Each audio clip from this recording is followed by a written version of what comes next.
Humanity is always hard at work inventing new ways to kill, including ways that could wipe us out.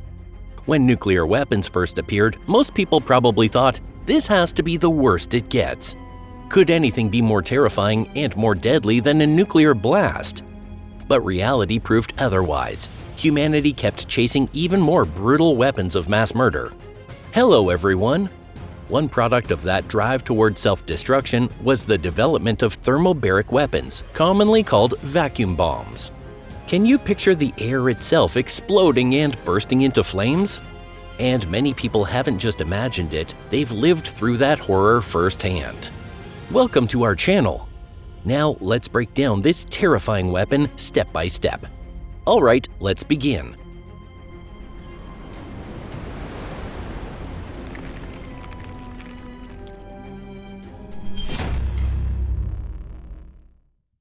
What the thermobaric effect is. First, let's get the basics straight. The name vacuum bomb wasn't coined by engineers, but by the people who witnessed the blast. Those who saw the tests said that in the instant of detonation, it felt as if the air itself had vanished. The space seemed to be engulfed in flame and then almost immediately to collapse inward on itself. It looked as though empty space, a vacuum itself, was actually burning. Of course, there's no true vacuum present, but that is exactly how it feels. And that sensation is no accident.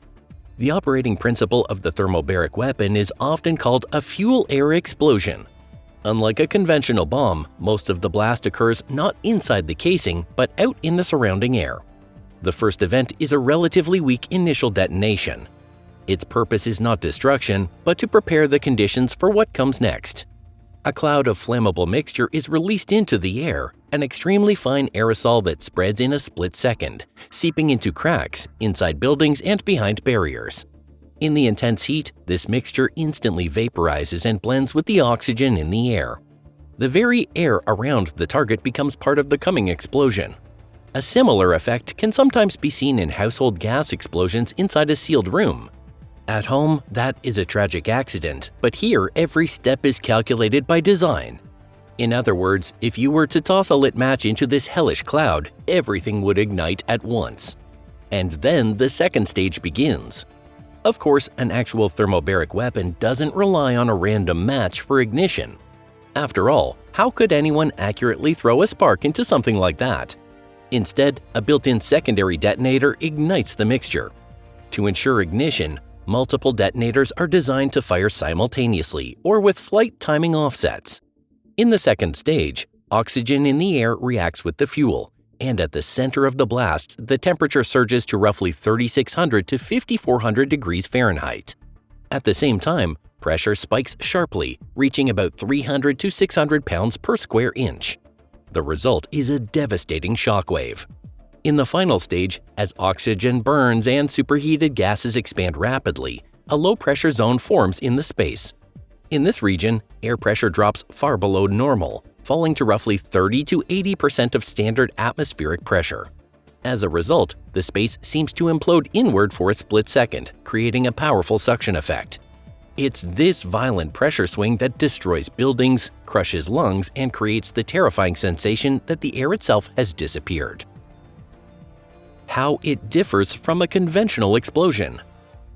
To begin with, the physical processes that occur during a vacuum bomb detonation are not only difficult for non-specialists to grasp, they are not even fully understood by experts.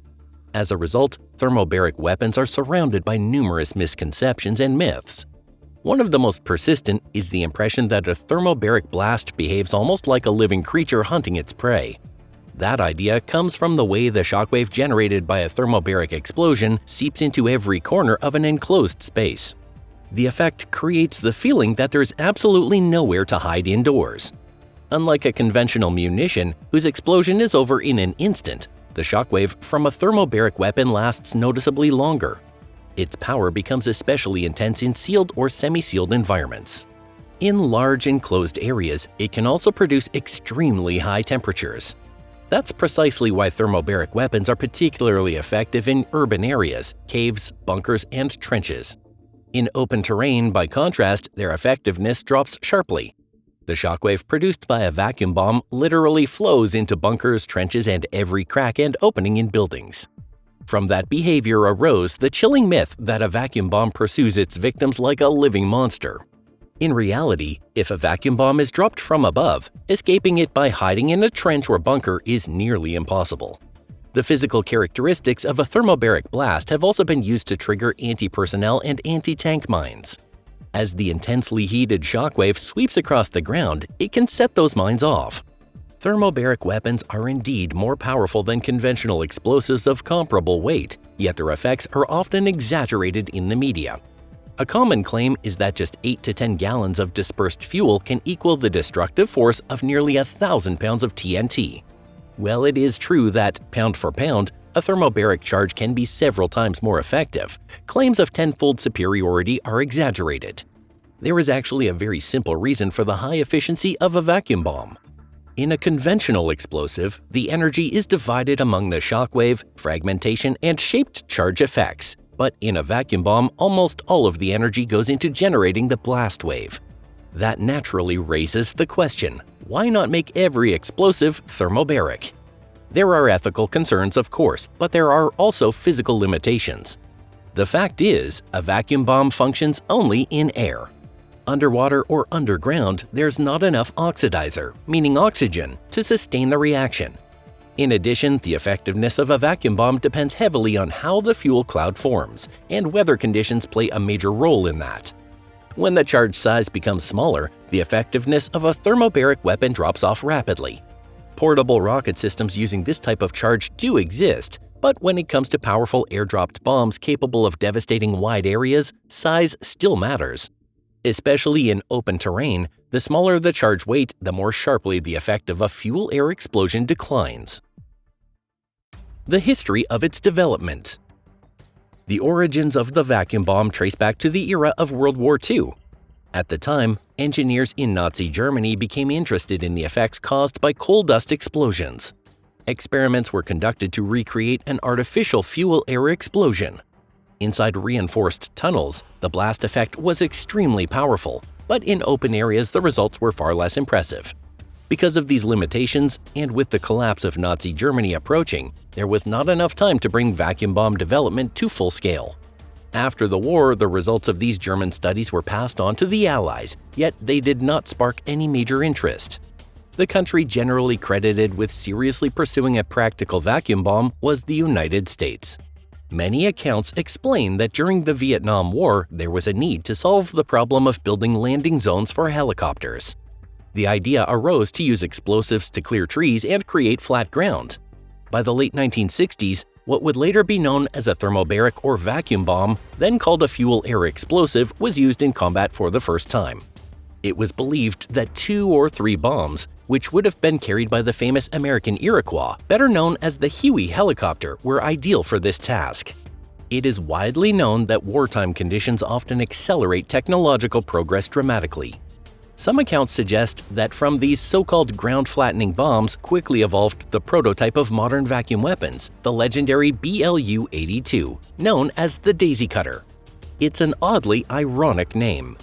Even so, full-scale and systematic research into thermobaric bombs did not truly begin until the 1980s. At that time, military strategists and politicians were searching for weapons that could strike enemies inside heavily fortified structures as an alternative to nuclear arms.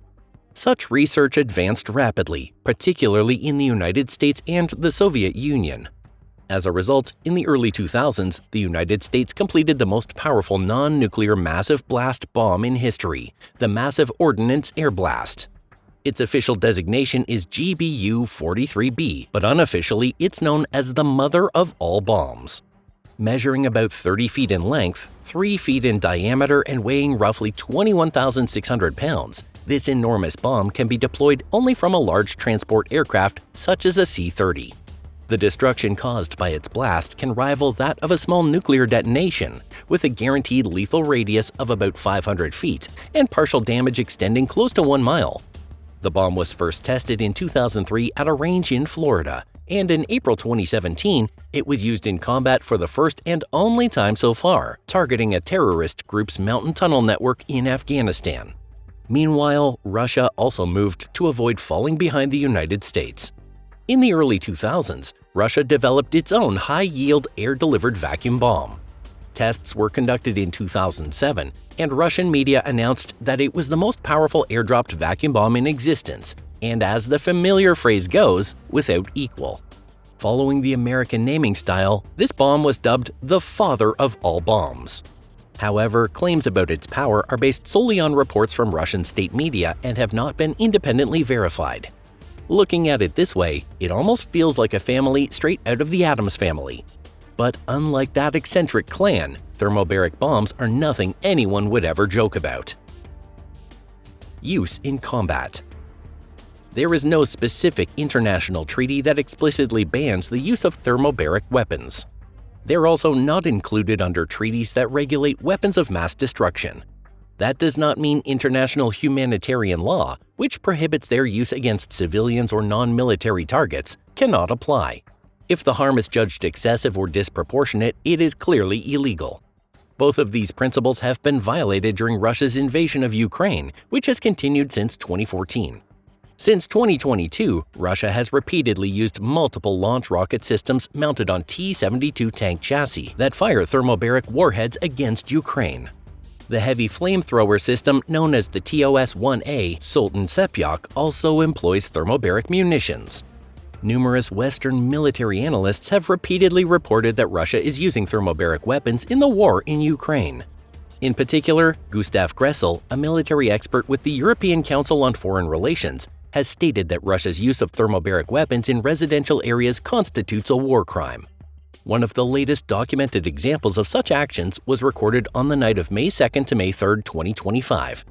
The Ukrainian city of Kharkiv, home to more than 1 million people, was attacked by Garand-2 drones equipped with thermobaric warheads, causing widespread destruction and numerous civilian casualties.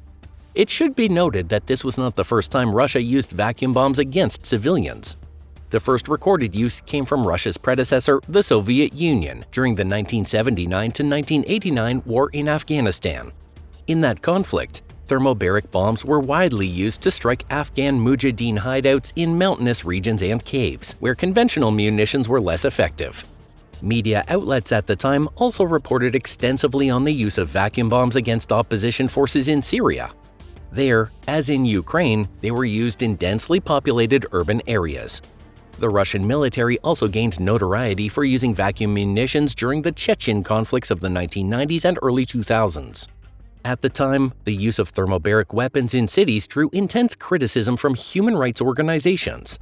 From that period on, the term vacuum bomb became deeply embedded in public consciousness as a symbol of extreme brutality in warfare. For a terrorist state, however, much like for a serial killer, that label may be taken as praise. After all, brutality itself is one of the primary tools such vile regimes rely on to achieve their goals. As you can see, vacuum bombs are not an urban legend or a fictional invention, but real weapons that have been used repeatedly in various military conflicts. Their destructive power ranks just below that of nuclear weapons, making them among the most terrifying arms in existence. And the horror of vacuum bombs lies not only in the devastation they cause, but also in how they blur the very concept of what counts as a weapon of mass destruction. If you found today's video informative, please give it a like and share it with your friends. Thank you for watching. Until next time, goodbye.